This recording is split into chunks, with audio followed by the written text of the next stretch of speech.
प्यारे बच्चों, कैसे हैं आप सब। आशा करती हूँ आप सब अच्छे होंगे, स्वस्थ होंगे। स्वागत है आपका इस कक्षा में। आइए आज हम पढ़ते हैं हिंदी व्याकरण का पाठ 14 अव्यय या अविकारी शब्द। चित्रों के नीचे दिए वाक्यों को ध्यान से पढ़िए। कछुआ धीरे धीरे चलता है, मैं धीरे धीरे खाती हूँ, तुम धीरे धीरे पढ़ते हो। ऊपर लिखे तीनों वाक्यों में कर्ता और क्रिया में लिंग वचन पुरुष के कारण अंतर है, यानी कि लिंग और वचन के कारण डिफरेंस आ गया है। परंतु धीरे धीरे शब्द तीनों में एक समान है। इसमें भी धीरे धीरे है, इसमें भी धीरे धीरे है और इसमें भी धीरे धीरे।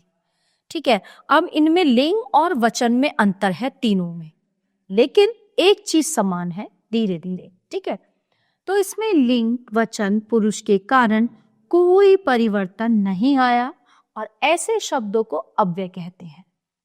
ओके, जिन शब्दों में लिंग वचन काल पुरुष आदि के कारण कोई विकार या परिवर्तन न आए उन्हें अव्यय या अविकारी शब्द कहते हैं। अव्यय का शाब्दिक अर्थ है जिसका कुछ व्यय नहीं होता। वाक्य के अव्ययों में कोई काट छाट नहीं रहती, वे ज्यों के त्यों बने रहते हैं। अव्यय के प्रकार। अव्यय 5 प्रकार के होते हैं: क्रिया विशेषण, संबंध बोधक, समुच्चय बोधक, विस्मयादि बोधक और निपात।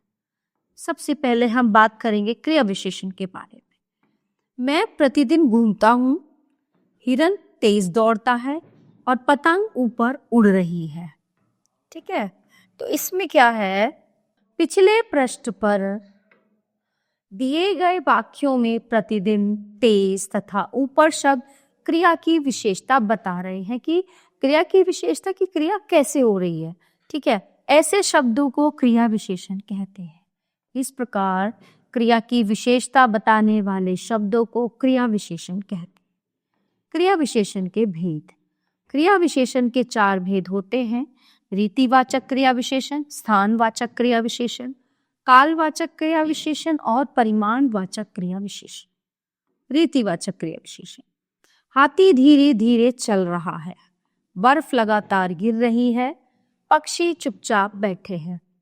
ठीक है, यहाँ पे क्या आया, धीरे धीरे, लगातार और चुपचाप। तो यहाँ पे धीरे धीरे, लगातार तथा चुपचाप शब्दों के द्वारा क्रिया के होने का ढंग, क्रिया मतलब जो भी काम हो रहा है उसका ढंग, उसकी रीति, या एक तरह से हम कह सकते हैं कि उसका तरीका कि पता चल रहा है। अतः ये रीतिवाचक क्रिया विशेषण है। जिन शब्दों से क्रिया के होने के ढंग, ठीक है, या रीति का बोध हो उन्हें रीतिवाचक क्रिया विशेषण कहते हैं। जैसे तेज, लगातार, धीरे धीरे, ध्यान पूर्वक, सहसा, तेजी से, अचानक, शांतिपूर्वक आदि। स्थानवाचक क्रिया विशेषण। आप अंदर आइए, पिताजी उधर बैठे हैं। यहाँ अंदर और उधर शब्द क्रिया के स्थान का बोध करा रहे हैं। ऐसे शब्द स्थानवाचक क्रिया विशेषण कहलाते हैं। जो शब्द क्रिया के होने के स्थान का बोध कराते हैं वे स्थानवाचक क्रिया विशेषण कहलाते हैं।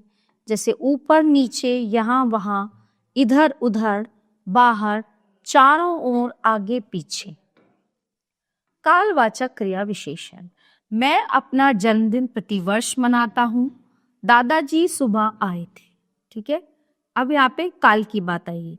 यहाँ प्रतिवर्ष और सुबह शब्द क्रिया के होने के समय का बोध करा रहे हैं कि क्रिया कौन से समय पे हुई थी। समझ रहे हैं, प्रतिवर्ष मतलब हर साल, और सुबह, वो सुबह का समय की बात हो रही है। तो ऐसे शब्दों को कालवाचक क्रिया विशेषण कहते हैं। जो शब्द क्रिया के होने के समय का बोध कराते हैं वे कालवाचक क्रिया विशेषण कहलाते हैं। जैसे आज, कल, परसों, अभी, प्रतिदिन, रोज, प्रतिवर्ष, जब, तब आदि। तो ये क्या है, ये काल है। काल मतलब समय की बात हो रही है यहाँ पे। परिमाणवाचक क्रिया विशेषण।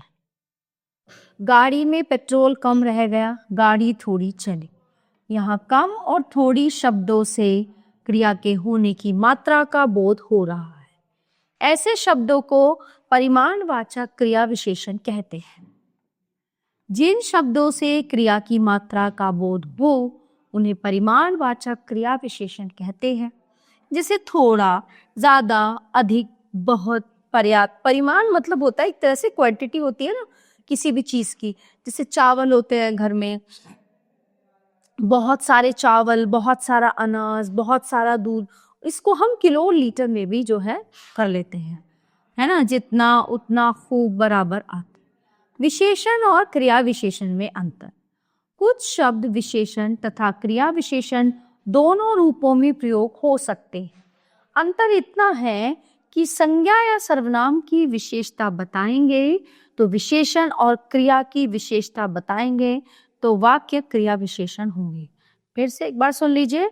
अंतर इतना है कि संज्ञा या सर्वनाम की विशेषता बताएंगे तो वो विशेषण होगा और क्रिया की विशेषता बताएंगे तो वो क्रिया विशेषण हो जाएगा। ठीक है, जैसे ये विशेषण है, ये क्रिया विशेषण है। थोड़ा, वह थोड़ा दूध पीता है। ठीक है, यहाँ पे क्या है? संज्ञा। दूध क्या है यहाँ पे? संज्ञा। वह थोड़ा खा सकता है। खा सकना क्या है? क्रिया। और खा कैसे, कितना खा सकता है? थोड़ा। तो ये हो गया, ये क्रिया की विशेषता हो गई तो क्रिया विशेषण। मेरे पास पर्याप्त गेहूं है। गेहूं क्या है? संज्ञा। पर्याप्त। पर्याप्त सो लिए, अब बैठ जाओ। यहाँ पे सोना क्या है? क्रिया। तो कितना सो लिए? पर्याप्त सो लिए। तो ये क्रिया की विशेषता तो क्रिया विशेषण। संबंध बोधक। मेरे घर के सामने मंदिर है। अरुण दीपक के साथ मंदिर गए। ठीक है, के सामने, के साथ।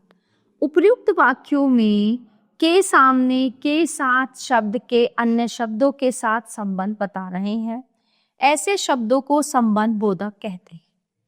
अगर परिभाषा की बात की जाए तो जो शब्द संज्ञा या सर्वनाम शब्दों के साथ लगकर उनका संबंध वाक्य के अन्य शब्दों से बताते हैं वे संबंध बोधक कहलाते हैं। कुछ प्रमुख संबंध बोधक अव्यय निम्नलिखित हैं।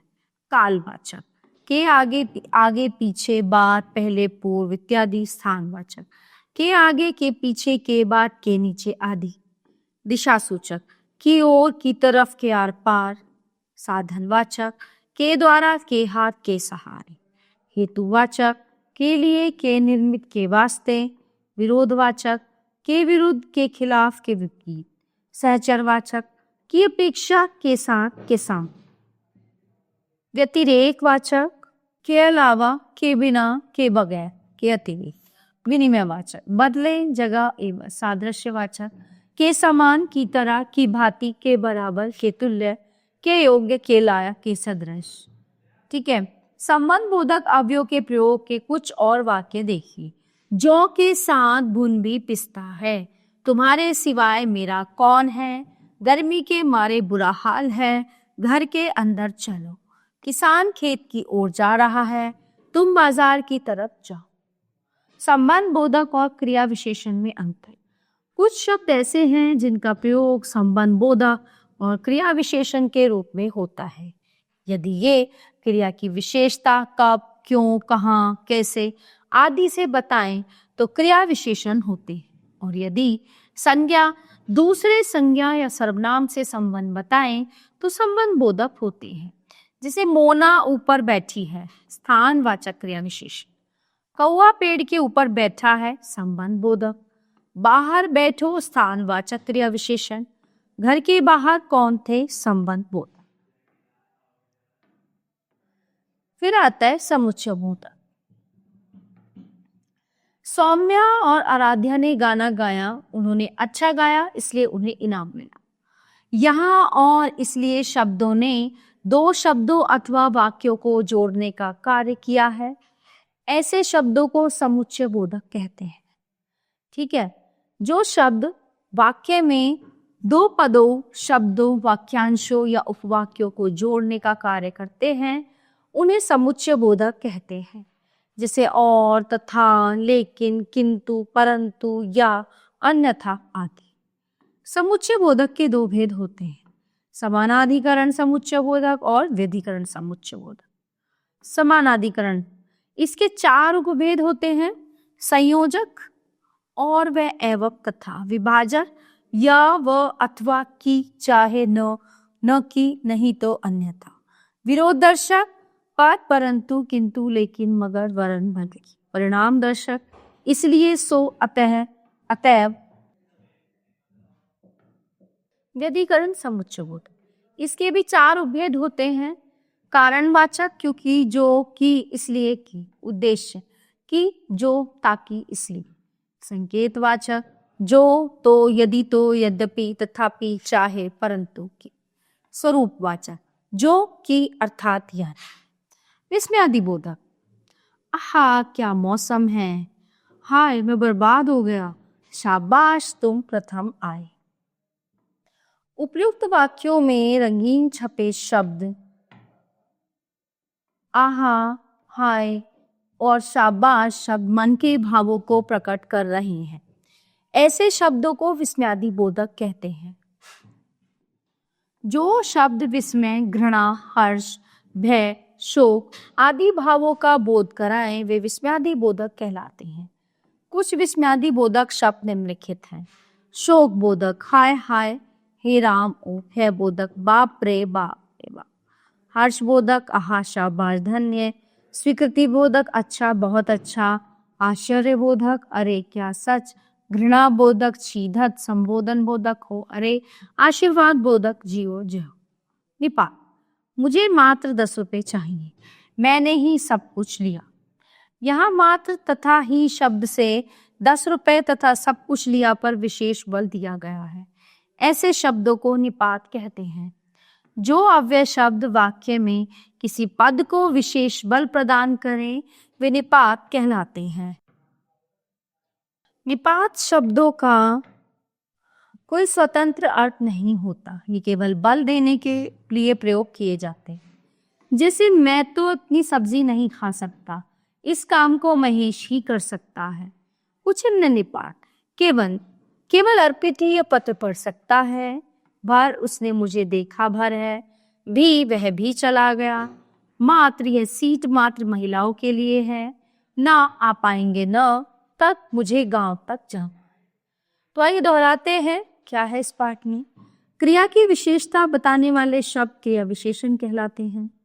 क्रिया विशेषण के 4 भेद होते हैं। रीतिवाचक, स्थानवाचक, कालवाचक तथा परिमाणवाचक। संज्ञा का दूसरी संज्ञा या सर्वनाम से संबंध बताने वाले अव्यय संबंध बोधक कहलाते हैं। जो अव्यय 2 पदों, वाक्यों या उपवाक्यों को जोड़ने का कार्य करे, वे समुच्चय बोधक अव्यय कहलाते हैं। वाक्य में किसी पद पर विशेष बल देने वाले शब्दों को निपात कहते हैं। निपात का कोई स्वतंत्र अर्थ नहीं होता। ठीक है, तो प्यारे बच्चों, ये थे हमारे सभी अविकारी शब्द। ठीक है, तो ये पाठ ये पे समाप्त होता है। आशा करती हूँ आपको अच्छे से समझ आया होगा। मिलते हैं अगली कक्षा में। धन्यवाद।